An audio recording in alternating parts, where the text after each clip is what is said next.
சட்டமன்ற கூட்டணி வேட்பாளர் அருமை சகோதரி ரேவதி அவர்களை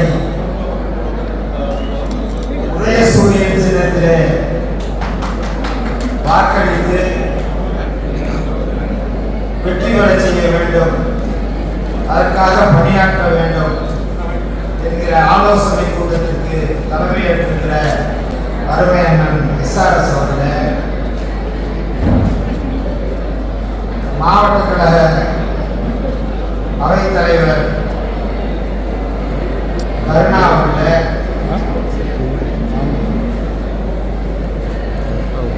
தலைமை செயற்குழு உறுப்பினர் சங்கர் என்கிற சாமிநாதன் அவர்களே, பொதுக்குழு உறுப்பினர் சோமசுந்தரம் அவர்களே, பொதுக்குழு உறுப்பினர் தமிழ்ச்செல்வன் அவர்களே, பொதுக்குழு உறுப்பினர் நிர்வாகித்த தோழர்களே, உங்கள் அனைவருக்கும் அன்பான வணக்கத்தினை பணிவோடு தெரிவித்துக் கொள்கிறேன். சகோதரி ரேவதி வெளியூர்காரன் இல்லை, இங்கே பாப்பநாயக்கம்பட்டி ஊராட்சி இருக்குல்ல, விக்ராயபாளையம் ஒன்றியத்தில், இந்த ஊராட்சியில் 7 கிராமத்தை சேர்ந்தவங்க, படித்தவர், BSc படித்தவர், B.Ed படித்தவர், ஆசிரியராக பணியாற்றிக் கொண்டிருந்தவர், நம்ம ஊருக்காரர். சகோதரி நல்லவர், இன்முகத்தோடு பழகக்கூடியவர்,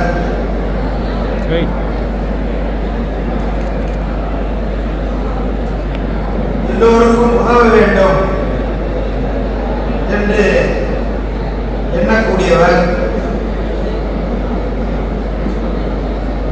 சட்டமன்ற ஏற்காடு சட்டப்பேரவை தொகுதியில் போட்டியிட்டு வெற்றி பெற்றார். நிச்சயமாக பொதுமக்களுக்கும் மதச்சார்பற்ற முற்போக்கு கூட்டணி கட்சியில் இருக்கிற நிர்வாகிகளுக்கும் அவர்கள் சொல்லுவதையெல்லாம் நிறைவேற்றி தரக்கூடியவராக, மக்களுக்கு தொண்டு செய்யக்கூடியவராக, மக்களுடைய கோரிக்கைகளை எல்லாம் நிறைவேற்றக்கூடியவராக இருந்து பணியாற்றக்கூடியவர் தான் சகோதரி ரேவதி அவர்கள். எனவே ஒரு பண்புள்ளவர், நல்லவர், வல்லவர், அவரை நம்முடைய மாண்பு தமிழ்நாடு முதலமைச்சர் அவர்கள் வேட்பாளராக இங்கே நிறுத்தியிருக்கிறார்கள். எனவே நம்முடைய தோழர்களை எல்லாம் நம்மோடு கேட்டுக்கொள்கிறேன், உதயசூரியன் சின்னத்தில் அவரை வெற்றி பெறுவதற்கு நீங்கள் எல்லாம் அயராது உழைக்கிட வேண்டும் என்று உங்களை எல்லாம்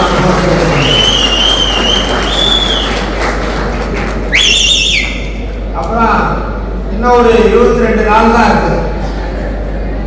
நம்முடைய தோழர்கள், நிர்வாகிகள், BLA to BLC எல்லாத்தையும் அன்போடு கேட்டுக்கொள்கிறேன்.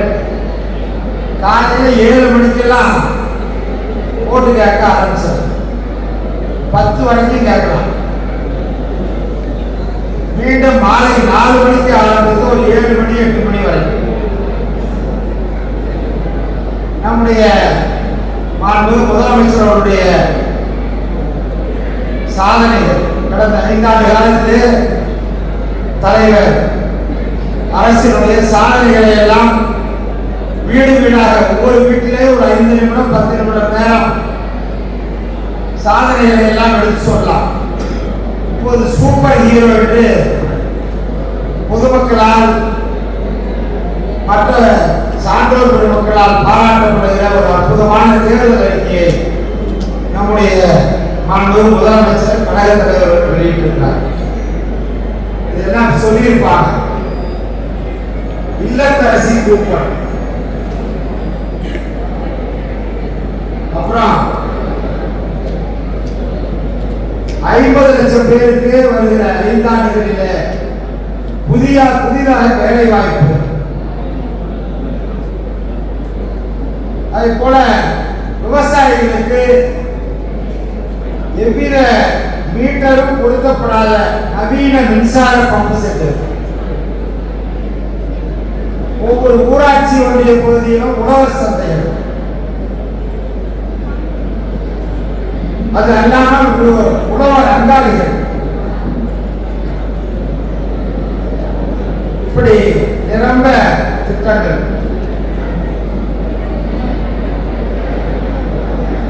நம்முடைய மாண்பு முதலமைச்சர் அவர்கள் 10 லட்சம் பேருக்கு புதிய வீடுகளை கட்டித் தருவதாக தேர்தல் அறிக்கையிலே சொல்லியிருக்கிறார். இந்த இளைஞர்கள், கல்லூரியிலே படிக்கிற பெண்கள், மாணவர்களுக்கு, மாணவிகளுக்கெல்லாம் 35 லட்சம் லேப்டாப் கொடுக்குறேன்னு சொல்லியிருக்காங்க. இளைஞர்கிட்ட, இளம் பெண்கள்கிட்ட நீங்க சொல்லுங்க. அது அல்லாமல் 10 லட்சம் ரூபாய் வரைக்கும் தனியார் மருத்துவமனை, அரசு மருத்துவமனையில் அரசே செலவை ஏற்றுக்கொள்கிற வகையில் சிகிச்சை ஏற்றுக்கொள்ளலாம். உடல் நோய்வாய்ப்பட்டால் 10 லட்சம் ரூபாய் வரைக்கும் 1 ரூபாய் கூட கட்ட வேண்டியது, அரசே ஏற்றுக்கொள்ளும். ஒரு அற்புதமான தேர்தல் அறிக்கையை வெளியிட்டிருக்கிறார். இந்த 2000 ரூபாய் மகளிர் உரிமை தொகை என்பது எல்லோருக்கும் தெரியும். இவங்களுக்கெல்லாம், மாற்றுத்திறனாளிகளுக்கெல்லாம் 4000 ரூபாய் கொடுப்பதாக முதலமைச்சர் அவர்கள் அறிவித்திருக்கிறார். இப்படி நிரம்ப பல்வேறு திட்டங்கள் இருக்கிறது. விவசாயிகளுக்கான திட்டம், நெசவாளர்களுக்கான திட்டம், மாணவர்களுக்கு, மாணவிகளுக்கு, எல்லோருக்குமான பல்வேறு திட்டங்களை நிறைவேற்றி தருவதாக நம்முடைய மாண்பு முதலமைச்சர் அவர்கள் அறிவித்திருக்கிறார்கள். எனவே இந்த திட்டங்களை எல்லாம் வீடு வீடாக எடுத்து சொல்லி ஆதரவை கேளுங்கள். ஒவ்வொரு வாக்குச்சாவடியிலும் 200 வாக்குகளாவது நம்முடைய மதச்சார்பற்ற முற்போக்குமே அதிகமாக பெற வேண்டும். அந்த திட்டமிடுதலோடு நம்முடைய தேர்தல் பணியை ஆற்றிட வேண்டும் என்று உங்களை எல்லாம் அன்போடு கேட்டு, நம்முடைய அருமை சகோதரி ரேவதி இங்கே வேட்பாளர் இல்லை, நம்முடைய போட்டுதலுக்குரிய கழகத் தலைவர் மாண்பு தமிழ்நாடு முதலமைச்சர் அவர்களால் வேட்பாளர். எனவே நம்முடைய மாவட்ட செயலாளர் அண்ணன் எஸ்ஆர்எஸ் அவர்கள் சொன்னதை போல 40,000 வாக்குகள் வித்தியாசத்தில் நம்முடைய சகோதரர்களை வெற்றி பெற செய்யுங்கள் என்கிற அந்த சூழலையோடு 22 நாட்களும் பணியாற்றுங்கள் என்று உங்களை எல்லாம் அன்போடு கேட்டு, உங்கள் பாத மலர்களை தொட்டு வணங்கி பணியாற்றுங்கள், வெற்றி பெறுங்கள் என்று சொல்லி நிறைவு செய்கிறோம். நம்முடைய வாழப்பாடி ஒன்றிய கழக செயலாளர் சக்கரவர்த்தி அவர்கள் நன்றியுரையாற்றுகிறார்.